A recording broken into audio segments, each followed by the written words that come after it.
آج کی اس دوسری شب میں ہم نے قرآن عظیم کی سورہ بقرہ کی تلاوت مکمل کر لی ہے، یعنی تقریباً 2.5 پارے ہمارے ہو چکے۔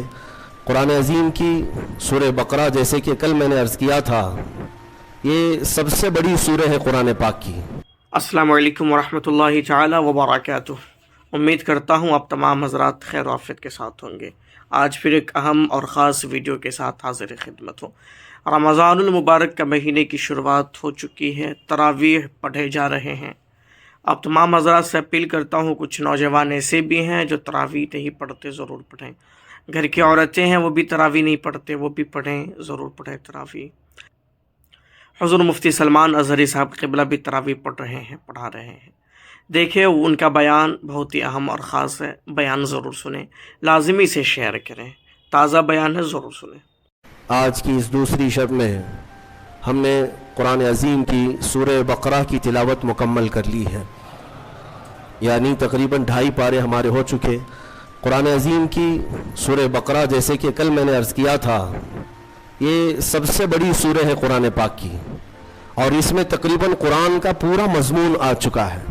آج جہاں سے ہم نے شروعات کی ہے، اللہ تبارک و تعالی وہاں پر منافقین کی مذمت کرتے ہوئے ہیں، جو رسول کریم صلی اللہ علیہ وسلم سے بغض رکھتے ہیں، عداوت رکھتے ہیں دل کے اندر، وہاں سے شروع فرماتا ہے، سَيَقُولُ السُّفَهَاءُ مِنَ النَّاسِ مَا وَلَّاهُمْ عَنْ قِبْلَتِهِمُ الَّتِي كَانُوا عَلَيْهَا، یعنی قبلے کے بدلنے والا مسئلہ یہاں سے شروع ہوا۔ بات یہ تھی کہ پہلے تمام مسلمانوں کا قبلہ بیت المقدس تھا، مسجد اقصی جو فلسطین میں آج واقع ہے۔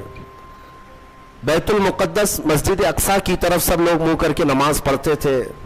پچھلے انبیاء کرام کا بھی قبلہ رہا ہے، بہت سارے انبیاء کرام علیہ السلام کا قبلہ بیت المقدس ہی تھا۔ خود رسول کریم صلی اللہ تعالی علیہ وسلم بھی بیت المقدس کی طرف منہ کر کے ہی نماز پڑھتے رہے، جب تک مدینہ طیبہ میں ہجرت کر کے پہنچے، اور وہاں پر بھی 17 مہینے تک حضور پاک صلی اللہ علیہ وسلم مسجد اقصی بیت المقدس کی طرف منہ کر کے نماز پڑھتے رہے۔ لیکن ایک وقت ایسا آیا میرے عزیزو، رسول کریم صلی اللہ تعالی علیہ وسلم ظہر کی نماز پڑھا رہے تھے صحابہ کو۔ مدینے میں دونوں قبلوں کا جو رخ ہے بالکل اپوزٹ ہے، بیت المقدس اس طرف ہے، خانہ کعبہ اس طرف ہے، دونوں اپوزٹ سائیڈ میں ہیں، دو قبلے۔ حضور اکرم صلی اللہ تعالی علیہ وسلم ظہر کی نماز صحابہ کو پڑھا رہے تھے بیت المقدس کی طرف منہ کر کے، 2 رکعت ہو چکی تھی۔ دل میں خیال آیا رسول کریم کے کہ کاش ہمارا قبلہ بیت المقدس کی بجائے خانہ کعبہ ہوتا تو کتنا اچھا ہوتا، کیونکہ رسول کریم صلی اللہ علیہ وسلم کو مکہ سے بڑی محبت تھی، لگاؤ تھا، پیدائشی وطن بھی ہے، اللہ کا گھر بھی ہے۔ خانہ کعبہ کی طرف اگر ہمارا منہ ہوتا تو کتنا اچھا ہوتا، یہ کہاں حضور پاک کے دل میں خیال آیا، اور اس خیال کے آتے رسول کریم صلی اللہ علیہ وسلم اپنا چہرہ آسمان کی طرف اٹھا رہے تھے، کبھی آسمان کی طرف دیکھتے اور پھر نماز پڑھاتے۔ 2 رکعت ہو چکی ہے، اور جب رسول کریم صلی اللہ علیہ وسلم کا چہرہ آسمان کی طرف اٹھا، فوراً جبرائیل امین آیت لے کر نماز میں ہی داخل ہوئے، نازل ہوئے۔ کیا آیت تھی جس کی آج ہم نے تلاوت کی ہے؟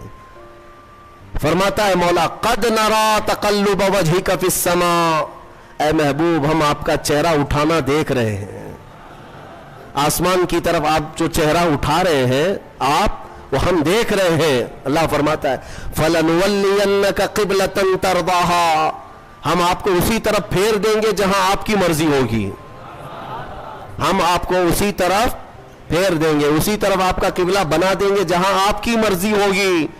خدا کی رضا چاہتے ہیں دو عالم، اور خدا چاہتا ہے رضا محمد۔ آپ کی مرضی جس طرف ہوگی ہم آپ کو اسی طرف پھیر دیں گے۔ اتنی بات ہی نہیں، اس کے فوراً بعد جو آیتیں آپ تلاوت کریں گے قرآن پاک سورہ بقرہ میں 2 پارے کا پہلا صفحہ جب آپ پڑھیں، ترجمے سے پتہ چلے گا آپ کو، یہ آیتیں تو آئی، اے محبوب ہم آپ کا آسمان کی طرف چہرہ اٹھانا دیکھ رہے ہیں، ہم آپ کو اسی طرف پھیر دیں گے جہاں آپ کی مرضی ہوگی۔ اس کے فوراً بعد آیت آتی ہے فَوَلِّ وَجْهَكَ شَطْرَ الْمَسْجِدِ الْحَرَامِ. دیر کس بات کی محبوب، ابھی اسی حالت میں آپ قبلہ بیت المقدس کی بجائے کعبے کی طرف کر لیں. بیت المقدس کی بجائے کعبے کی طرف ابھی کر لیں نماز کی حالت میں. حکم نماز کی حالت میں ہوا اور رسول کریم صلی اللہ علیہ وسلم 2 رکعت کے بعد پھر گئے بیت المقدس سے کس طرف؟ خانہ کعبہ کی طرف. بالکل اپوزٹ ڈائریکشن ہے دونوں بھی. میں آپ کو بتا رہا ہوں پیچھے صحابہ کی جماعت ہے. میں اگر آپ کی طرف گھوم جاؤں تو مقتدیوں کا آمنا سامنا نہیں ہوگا. امام پیچھے ہو جائے گا، مقتدی آگے ہو جائیں گے.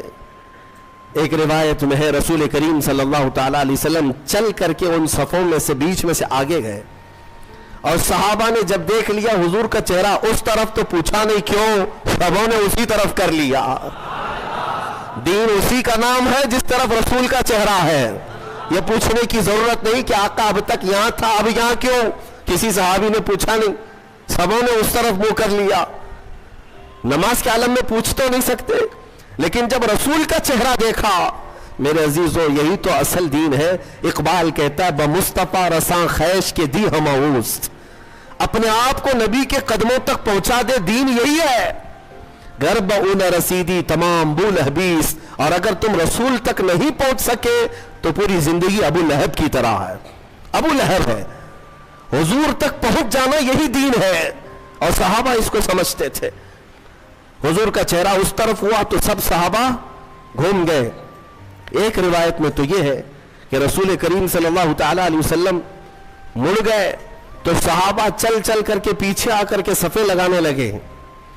اس طرف سے اس طرف سب آئے اور حضور کے پیچھے صفیں لگا کر باقی کی 2 رکعت نماز ادا کی.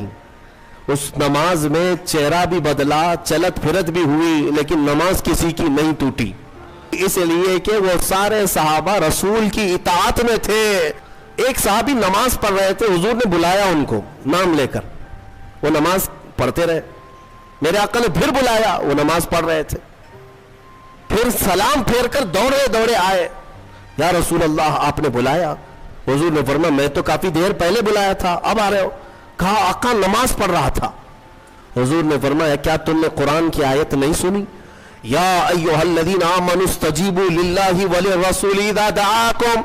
اے ایمان والو اللہ اور اس کے رسول جب بلائیں تب حاضر ہو جاؤ، چاہے نماز میں ہی کیوں نہ ہو. فرمایا نماز میں ہی کیوں نہ ہو حاضر ہونا ہے. حضور نے اگر ندا دے دی. اس صحابی نے پوچھا نماز چھوڑ کر آ جاؤں؟ سنو اب مسئلہ کیا ہے.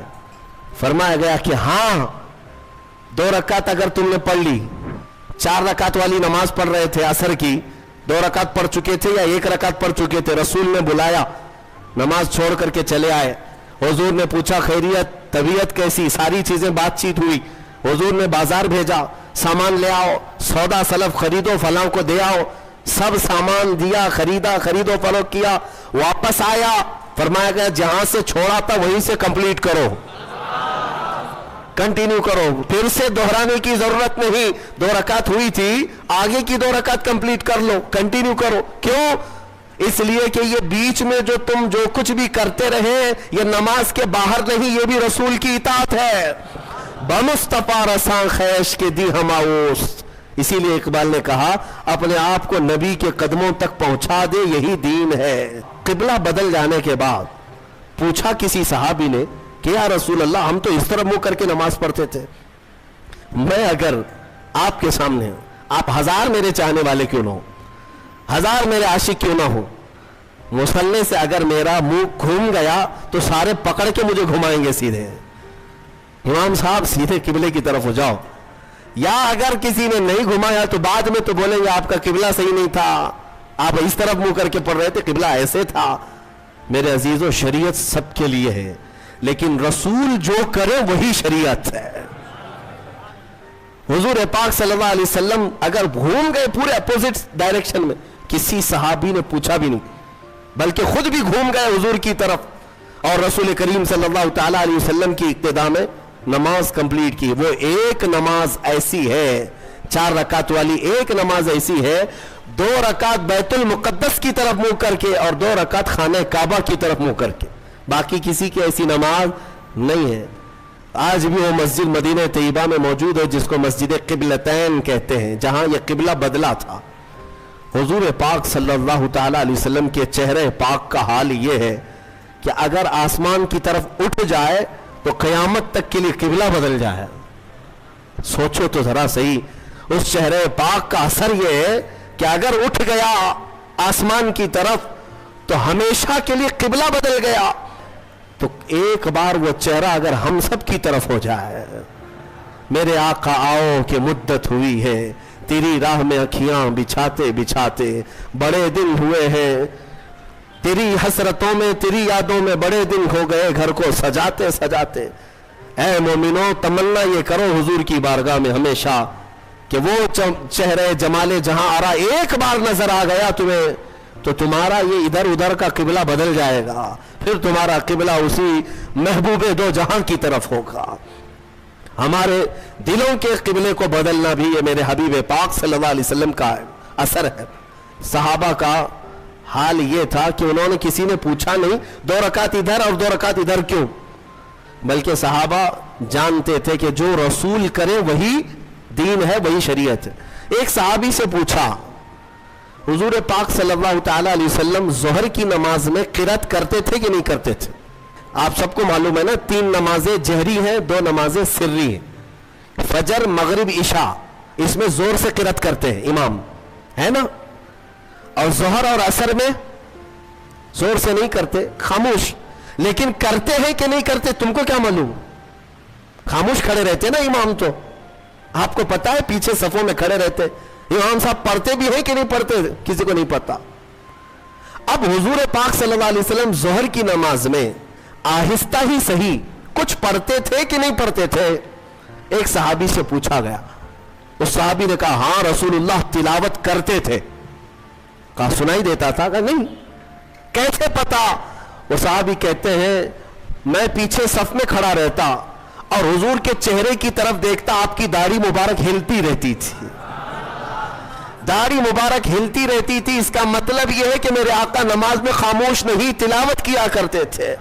اے میرے عزیزوں، ان صحابہ سے پوچھو نماز میں تمہیں کعبے کی طرف دیکھنا چاہیے یا رسول کے چہرے کی طرف؟ ان صحابہ کی ترجمانی اگر کہیں سے ملتی ہے تو بریلی کے امام کی زبان میں، وہ کہتا ہے حاجیوں آؤ شہنشاہ کا روضہ دیکھو، کعبہ تو دیکھ چکے، کعبے کا کعبہ دیکھو، کعبے کا کعبہ دیکھو۔ صحابہ جو دیکھتے تھے وہ کیا تھا؟ کعبے کا کعبہ تھا، اور وہ ان کی نمازیں نہیں ٹوٹتی تھی۔ اب کے زمانے میں امام کے پیچھے ہیں آپ، لیکن امام کو دیکھتے مت رہو نماز میں کہ امام کی ٹانگ اٹھی ہے یا پیر اٹھا ہے، پائجامہ نیچے آیا ہے، کیا ہو رہا ہے اس کا نماز میں، یہ تمہیں حکم آج نہیں ہے۔ نماز میں اگر کھڑے ہو گئے تو قبلے کی طرف منہ رہے۔ صحابہ کرام کا حال یہ تھا کہ وہ اپنے رسول کو دیکھا کرتے۔ آج مدینہ طیبہ میں اگر آپ جائیں گے، اللہ سب کو حاضری نصیب فرمائے۔ یہ حضور کا محراب اس طرف ہے سامنے، حضور پاک صلی اللہ تعالی علیہ وسلم کا محراب سامنے ہے، اور جب محراب کی طرف منہ کر کے کوئی کھڑا رہے گا تو بائیں ہاتھ کی جانب حضور صلی اللہ تعالی علیہ وسلم کا حجرہ، جو روضہ ہے آج بھی حضور کا، وہی حضور کا حجرہ تھا جس میں میرے آقا صلی اللہ علیہ وسلم حضرت عائشہ صدیقہ رضی اللہ تعالیٰ عنہا کے ساتھ قیام فرماتے۔ وہ حجرہ عائشہ صدیقہ ہے جس میں میرے آقا دفن ہے۔ آج کہاں ہے وہ؟ یہ سامنے محراب اور ادھر بالکل بائیں سائیڈ میں حجرہ ہے حضور کا، دروازہ بھی اس کا وہی تھا۔ جب اقامت یہاں بولتا مؤذن، حضور حجرے سے نکلتے تھے، اور جب حضور حجرے سے نکلتے صحابہ کھڑے ہو جاتے تھے اور صفیں لگ جاتی تھی۔ اندازہ کرو قبلہ ادھر ہے اور حضور کا حجرہ ادھر ہے بائیں جانب۔ حضور اکرم صلی اللہ تعالی علیہ وسلم کی وفات سے چند دنوں پہلے کی بات ہے، یہ آخری ایام ہے ظاہری زندگی کے، جب رسول کریم صلی اللہ تعالی علیہ وسلم علالت میں تھے، تکلیف بہت زیادہ تھی، بخار کی شدت تھی، 1 مہینے تک بخار کی شدت رہی سفر کے مہینے میں۔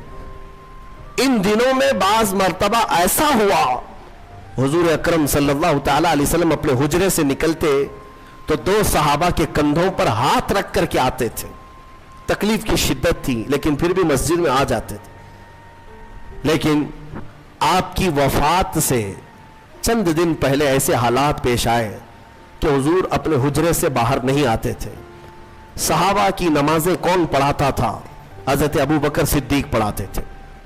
مصلی پر آپ بڑھتے, نمازیں آپ پڑھاتے. 17 نمازیں حضرت ابو بکر صدیق نے پڑھائی. ایک روایت میں پڑھتا ہوں تو آنکھیں بھیگ جاتی ہیں. مغرب کی اذان ہو چکی, صفیں لگ چکی, مؤذن اقامت بول چکا, حضرت ابو بکر صدیق مصلی پر جا چکے, تکبیر باندھ لیے. اچانک حضور کا حجرہ کھل گیا. کئی دن سے میرے آقا آئے نہیں تھے. جیسے حجرہ کھلا سارے صحابہ مڑ کر کے میرے آقا کی طرف دیکھنے لگ گئے. قبلے کی طرف نہیں, حجرے کی طرف سب مڑ گئے. اور جب رسول کریم صلی اللہ تعالی علیہ وسلم کے چہرے پاک کی چمک دیکھا, سارے صحابہ کے دلوں میں ایسی رقت طاری ہو گئی, ان کی آوازیں بلند ہو گئی. بعض نے ہاتھ پر آواز مار مار کر کے کہا, ابو بکر پیچھے آ جاؤ, آفتاب رسالت آ چکے, رسول کریم صلی اللہ تعالی علیہ وسلم آ چکے. میں یہ نماز کی حالت کی بات کر رہا ہوں. نماز کی حالت, صحابہ جانتے تھے کہ رسول کی رضا ہی یہ اللہ تک پہنچنے کا ذریعہ ہے. اگر رسول کو راضی کر لیا تو ساری عبادتیں ہیں, اور اگر وہ راضی نہ تو ساری عبادتیں فضول ہیں. صحابہ اکرام رضوان اللہ تعالی علیہ مجمعین نے جب آواز لگائی تو وہ ابو بکر صدیق مصلی پر جو ہے, میرے عزیزوں مصلی پر جا چکا امام, تکبیر باندھا ہوا امام, جب آواز آئی پیچھے سے تو وہ خود بھی بائیں جانب مڑ کر دیکھتے ہوئے پیچھے کی طرف آنے لگ گئے. نماز توڑ کر کے نہیں, رکعت باندھ کر کے پیچھے کی طرف آنے لگ گئے. رسول کریم صلی اللہ تعالی علیہ وسلم جب تشریف لائے تو مصلی پر میرے آقا صلی اللہ تعالی علیہ وسلم کو بٹھایا گیا. یہ کیسی نمازیں تھیں, کیسی نماز. ہم اور آپ اگر حرکت بھی کریں تو نماز ٹوٹ جائے, نماز باطل ہو جائے, فاسد ہو جائے, لیکن رسول کے لیے اگر چہرہ پھر بھی گیا تو نماز باطل نہیں, بلکہ میں کہتا ہوں وہی تو عین نماز ہے. ظالمو, تم کہتے ہو رسول کا خیال آنا, معاذ اللہ رب العالمین, برے کلمات کہتے ہو, گدھے کے خیال سے بدتر ہے. ان صحابہ سے پوچھو, وہ اللہ رب العزت کی عبادت کرتے تھے لیکن رسول کے چہرے کو بھی دیکھا کرتے تھے. اس لیے میں نے کل ہی آپ کے سامنے یہ عرض کیا, قرآن کی اگر تفسیر بھی سننا ہو تو اے سنیو, شرط یہ ہے کہ دل کو محبت مصطفیٰ کا ایک عظیم مدینہ بناؤ, تبھی تمہیں قرآن کی آیتیں سمجھ میں بھی آئے گی. بہرحال یہ قبلے کے تبدیل ہونے والی جو آیتیں آئیں, اس پر یہودیوں نے بہت واویلا مچایا, بہت واویلا مچا رہے. اتنے سالوں سے قبلہ تھا, نبیوں کا قبلہ تھا, انہوں نے بدل دیا, انہوں نے بدل دیا, یا آ کر کے بدل دیے. اس طرح کی باتیں آنے لگی تو رب تبارک و تعالیٰ نے ابھی اپنے حبیب صلی اللہ تعالیٰ علیہ وسلم سے یہ فرمایا, آپ ارشاد فرمائیں, وَمَا أَنْتَ بِتَابِعٍ قِبْلَتَهُمْ, آپ فرما دیں ان سے کہ میں تمہاری قبلے کی پیروی کرنے نہیں آیا, بلکہ رسول جو کہہ دیں گے وہی قبلہ ہے. عزیزان گرامی وقار, قبلے کی تبدیلی کا حکم جو آیا وہ اسی پارے میں اس کا ذکر ہے, اور اس کے بعد پورے دوسرے پارے میں کئی احکام نازل ہوئے شہیدوں کے متعلق. اسی آیت میں فرمایا رب تعالیٰ نے, جو اللہ کی راہ میں مارے جائیں انہیں مردہ نہ کہو, وہ زندہ ہیں, بل احیاء ولکن لا تشعرون. بعض لوگ ہم سے پوچھتے ہیں, آپ رسول کو وفات کے بعد بھی زندہ مانتے ہیں, قرآن کی کوئی دلیل ہے آپ کے پاس؟ قرآن کی کوئی دلیل ہے, قرآن کی کوئی آیت ہے؟ میاں میں وہی پڑھ رہا ہوں آپ کے سامنے, وَلَا تَقُولُوا لِمَنْ يُقْتَلُ فِي سَبِيلِ اللَّهِ أَمْوَاتٌ, جو اللہ کی راہ میں مارے گئے ہوں انہیں مردہ نہ کہو. ہر سنی مسلمان جانتا ہے. تو سب سے پہلے یہ کہتے ہیں لوگ, ارے میاں یہ تو شہیدوں کے لیے آئے تھا. ہم کہتے ہیں کیٹیگری اگر آپ کو بتاؤں شہید کا مقام کب آتا ہے, اللہ تعالیٰ نے آیت میں فرمایا, انعم اللہ علیہم من النبیین والصدیقین والشہداء والصالحین. 4 لوگوں کا ذکر قرآن میں اللہ نے فرمایا جن پر اللہ نے انعام نازل کیا. نمبر 1 النبیین, انبیاء سب سے پہلا مقام ہے. والصدیقین, دوسرے نمبر پر صدیق ہوتے ہیں. تیسرے نمبر پر شہید. تیسرے نمبر والا جب اپنی قبر میں زندہ ہو سکتا ہے تو پہلے نمبر والا کیوں نہیں زندہ ہو سکتا؟ حضور کی وفات کے 50 سال بعد 60ویں ہجری میں مدینے میں ایک سیلاب آیا. توجہ چاہتا ہوں, یہ حدیث میں موجود ہے. سیلاب آیا اور پانی اتنا بھر گیا کہ مسجد نبوی میں بھی آیا. مسجد نبوی میں جب پانی آیا تو حضور کے حجرے میں بھی داخل ہوا. مٹی کی قبریں تھی, ایک قبر کھل گئی. قبر کھل گئی تو پیر باہر نظر آنے لگا, خوبصورت پیر. مدینے والے سب جمع ہو گئے کہ رسول اللہ کا پیر نظر آنے لگا. کب کی بات؟ 60ویں ہجری کی بات کر رہا ہوں. 60 ہجری, حضور کی وفات کے 50 سال بعد. تو صحابہ بھی جمع ہوئے. اس میں پھر ایک تابعی حضرت عروہ بن زبیر رضی اللہ, وہ آگے بڑھے اور انہوں نے کہا, غور سے دیکھا, قدم کو چھوا بھی اور لوگوں سے کہا, اے مدینے والوں, یہ اللہ کے رسول کا قدم نہیں, یہ عمر ابن خطاب کا قدم ہے. میں اچھی طرح سے جانتا ہوں, واللہ ہذہ لقدم عمر, قسم خدا کی یہ پیر عمر ابن خطاب کا ہے. اور روایت بیان کرنے والے کہتے ہیں کہ پیر کو جب چھوتے تھے تو خون اپنی جگہ سے ہٹ جایا کرتا تھا, جیسے زندوں کو چھوئیں تو خون ادھر سے ادھر ہوتا ہے. یہ 60ویں ہجری میں کس کا پیر؟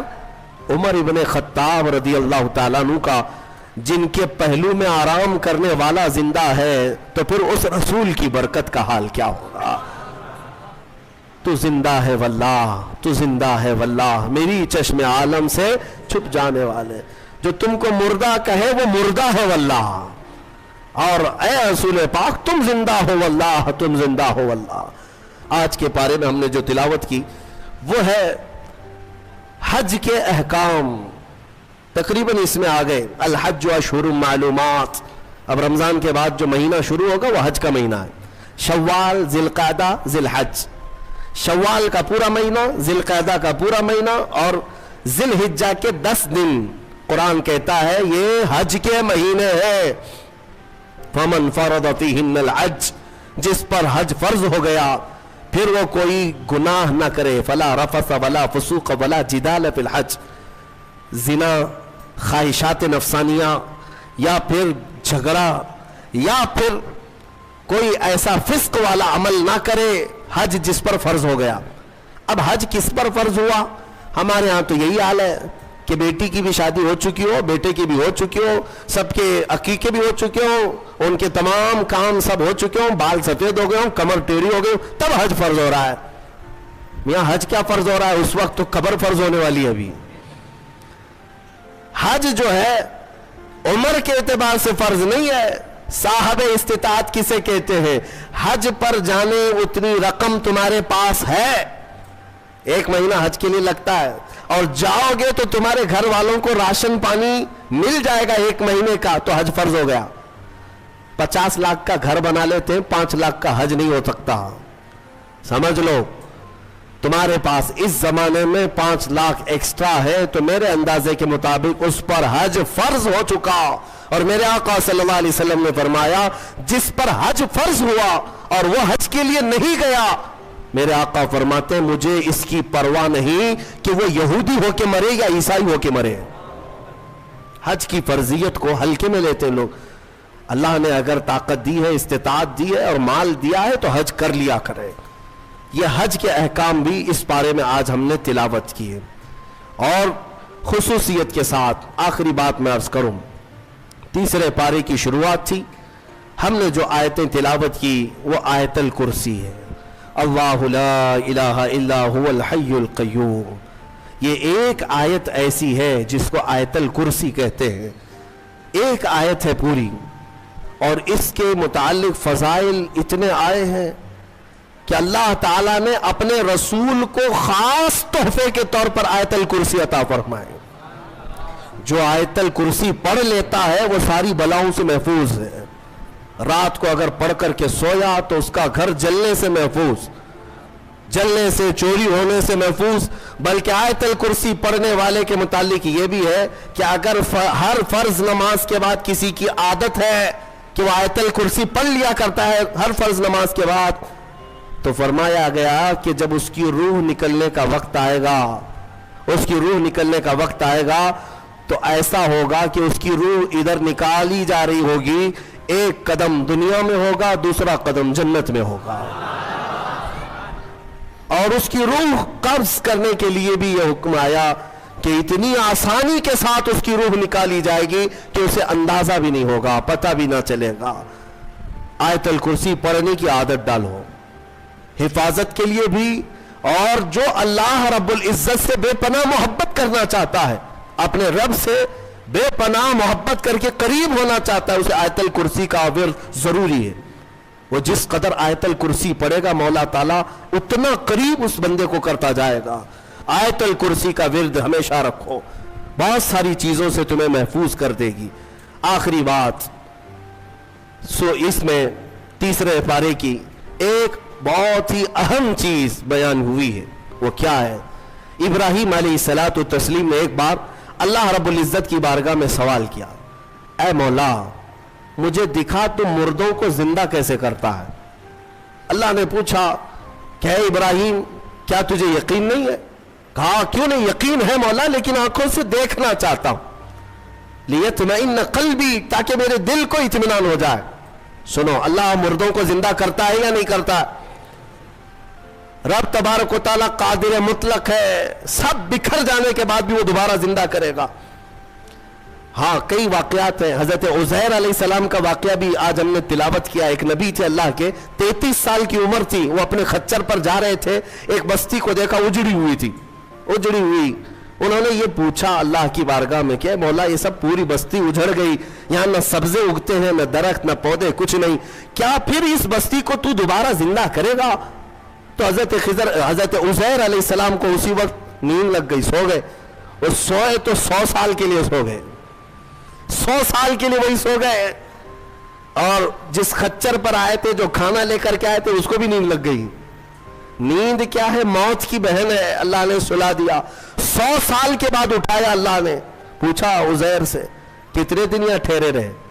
کہا میں تو صبح آیا تھا، دوپہر ہو رہی ہے۔ اللہ نے فرمایا ذرا اپنے خچر کو دیکھو، تمہارے کھانے کو دیکھو، تم 100 سال یہاں ٹھہرے ہو۔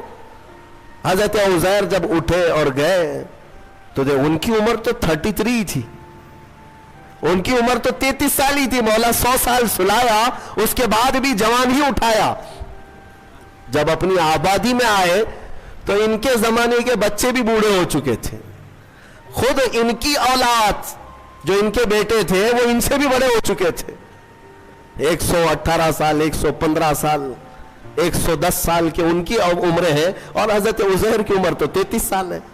حضرت عزیر آئے اور کہا میں عزیر ہوں، اللہ کا نبی۔ لوگوں نے انکار کر دیا کہ وہ 100 سال پہلے جا چکے، تم کہاں سے آئے ابھی؟ ایک خاتون جو ان کے گھر کی کنیز تھی، وہ بہت بوڑھی ہو چکی تھی، اس نے کہا میں عزیر کو 2 علامتوں سے پہچانتی ہوں، اگر وہ 2 علامتیں اس کے اندر ہیں تو یہ عزیر ہے۔ وہ آئی، کہا ایک تو یہ ہے کہ پورے زمانے میں تورات اگر کسی کو لفظ بلفظ یاد ہے تو صرف عزیر علیہ السلام کو، کسی کو نہیں، ایک علامت یہ ہے۔ دوسری یہ ہے کہ ان کی پیٹھ پر ایک نشان ہے جو کسی کے اندر نہیں ہے، وہ میں دیکھ چکی ہوں۔ حضرت عزیر کو جب اس بوڑھی نے یہ کہا تو حضرت عزیر علیہ السلام نے لفظ بلفظ پوری سورہ تورات سنا تھی، اور ان کی پیٹھ پر وہ نشان بھی باقی تھا۔ تو اس خاتون نے پکار کر کہا اے لوگوں، یہ اللہ کی قدرت ہے، یہی عزیر ہے جو 100 سال پہلے ہم سے بچھڑا تھا، آج مولا نے 100 سال بعد دوبارہ اسے ہمارے ہاں اٹھا کر لایا ہے۔ یہ واقعہ کیوں پیش آیا؟ یہ ان منکرین کو بتانے کے لیے جو یہ سمجھتے ہیں کہ موت کے بعد پھر اللہ کسی کو نہیں اٹھا سکتا، اسی لیے کچھ لوگ جلا کر راکھ کرتے ہیں، کچھ لوگ چیل کووں کو کھلا دیتے ہیں کہ مرنے کے بعد پھر پکڑ نہیں ہونی چاہیے۔ یہ شراب کیوں پیتا تھا، چوری کیوں کرتا تھا، کوئی ڈنڈے مارنے والا نہ ہو، ہم تو اس کو جلا کے راکھ کر چکے۔ مولا قرآن میں بیان فرماتا ہے جو رب ایک پانی کے قطرے سے تمہیں انسان بنا سکتا ہے، تمہاری راکھ کو جمع کر کے دوبارہ تمہیں زندہ کیوں نہیں کر سکتا؟ وہ قادر مطلق ہے، دوبارہ اٹھائے گا۔ ہمارا عقیدہ کیا ہے؟ موت کے بعد ہم دوبارہ ہوں گے کہ نہیں ہوں گے، لیکن اس دنیا میں نہیں، پرن جنم نہیں، ہاں یہ پرن جنم والا نہیں ہے۔ ہمارا جو عقیدہ ہے وہ یہ ہے کہ مریں گے یہاں، اٹھیں گے قیامت کے دن۔ قیامت سے پہلے پھر کسی کی آتما نہیں اٹھنے والی ہے، جس کی اٹھتی ہے وہ بیوقوف ہے۔ ہاں وہ جو مشہور کرتے ہیں کہ اس کی آتما آئی، اس کی آتما آئی، کسی کی آتما نہیں آتی۔ ہاں یہ بات یاد رکھیں، شیطان کھیلتا ہے، روحیں جا چکی، ایک بار نکل گئی تو اب قیامت کے دن دوبارہ زندہ ہوں گی۔ جو بات میں عرض کر رہا تھا وہ ابراہیم علیہ السلام کی۔ ابراہیم علیہ السلام نے پوچھا رب سے، تو کیسے زندہ کرتا ہے مرنے کے بعد؟ تو رب نے فرمایا کیا تجھے یقین نہیں؟ کہا یقین ہے، میں آنکھوں سے دیکھنا چاہتا ہوں۔ کہا ٹھیک ہے، 4 پرندے لے لو اور ان کو ذبح کرو اور پھر ان کو قیمہ بنا دو، چاروں کا گوشت مکس کرو اور سب ملا کر کے 4 حصے کرو، ایک حصہ اس پہاڑ پر، دوسرا اس پہاڑ پر، تیسرا اس پہاڑ پر، چوتھا اس پہاڑ پر، 4 پہاڑوں پر گوشت رکھ کر کے آؤ یہ مکس قیمے کا، اور پھر اپنی جگہ پر کھڑے ہو جاؤ، ان پرندوں کے نام لے کر کے بلاؤ۔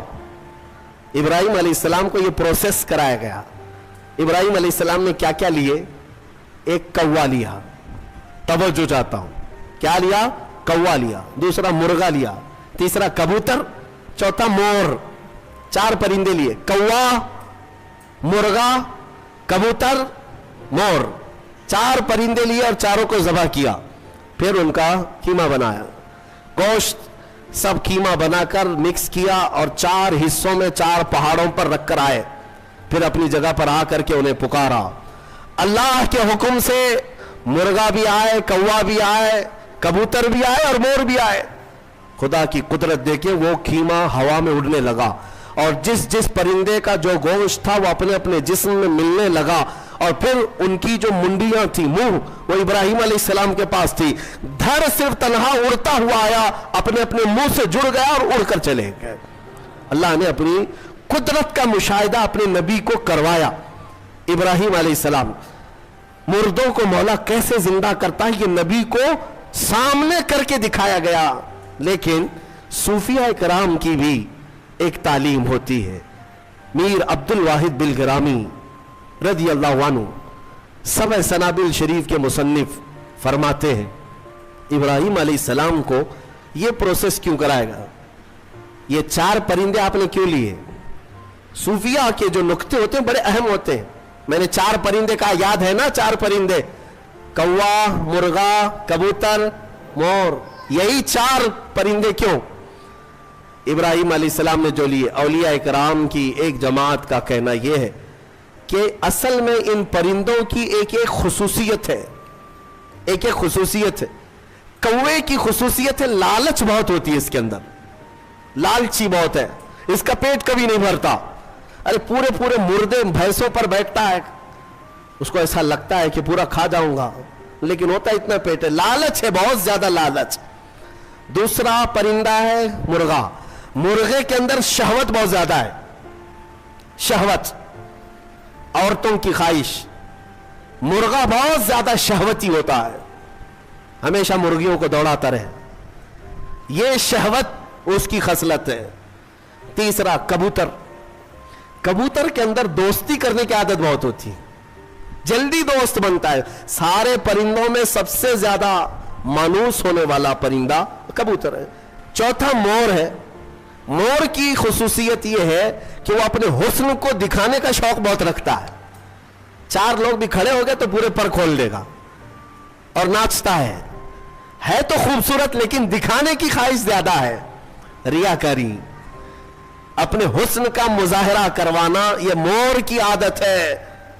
حضرت میر عبد الواحد فرماتے ہیں، اے مسلمانوں، اللہ نے جو حکم کیا اپنے نبی ابراہیم کو، یہ 4 پرندے نہیں، کوا، مرغا، کبوتر، مور، یہ ذبح نہیں کیے، بلکہ ابراہیم علیہ السلام نے جو ذبح کیا وہ کیا ہے؟ لالچ کو ذبح کیا، شہوت کو ذبح کیا، دوستی کرنے والی عادت کو ذبح کیا، حسن کو دکھانے والی خصلت کو ذبح کیا۔ جب ان بری خصلتوں کو کوئی ذبح کرتا ہے تو مولا مردوں کو زندہ کرنے والی قدرت بھی دکھاتا ہے۔ یہ ہے اصل۔ اگر آج بھی رب تعالیٰ کی قدرت کے مشاہدے چاہتے ہو کہ آنکھوں سے ہم بھی کچھ دیکھ سکے، ان 4 عادتوں کو ذبح کرو، پہلے ذبح کرو۔ ذبح کرنے کا مطلب یہ لالچ ختم ہو جائے، شہوت ختم ہو جائے، دوستی کرنے کی عادت۔ کچھ لوگوں کو ایسا لگ رہا ہوگا سارے دوستوں کو برا کہہ رہے ہیں، نہیں، دوست بناؤ اچھے، وہ دوست جو تمہیں اللہ سے قریب کرے. ورنہ قرآن میں ہے کئی لوگ ایسے ہوں گے جو قیامت کے دن یہ پکاریں گے. 19ویں پارے کی آیت ہے, یا ویلتا لیتنی لم اتخذ فلانا خلیلا, اے کاش میں فلاں کو دوست نہیں بنایا ہوتا تو کتنا اچھا ہوتا, میں جہنم میں نہیں جاتا. کئی لوگ ایسے ہوں گے صرف دوستی کی وجہ سے دوزخ میں جا رہے ہوں گے, دوستی کی وجہ سے. تم کیا سمجھتے ہو ایرے غیرے سب سے دوستی کر لینا چاہیے؟ دوست اگر کسی کا برا ہے تو وہ تمہیں جہنم تک لے جا سکتا ہے. اسی لیے ہر ایرے غیرے نتھو کھیرے سے دوستی مومن کی شان نہیں ہے. وہ دوستی بھی اس سے کرتا ہے جو اسے اللہ سے قریب کرے اور اپنے مصطفیٰ سے قریب کرے. میں سب آیتیں بیان کرتا جاؤں, رات نکلتی جائے گی. ویسے وقت کی قلت دامنگیر ہر دن رہتی ہے. اللہ تبارک و تعالی ہم سب کو کہنے سننے سے زیادہ عمل کی توفیق عطا فرمائے. مولا قرآن کی تفسیر پر ہم سب کو عمل کی توفیق عطا فرمائے, اور ہمارے دلوں میں عشق مصطفیٰ اور حضور اکرم صلی اللہ علیہ وسلم کی محبت کا اور ان کی عزت کا پہرا دینے کی ہمیں توفیق عطا فرمائے.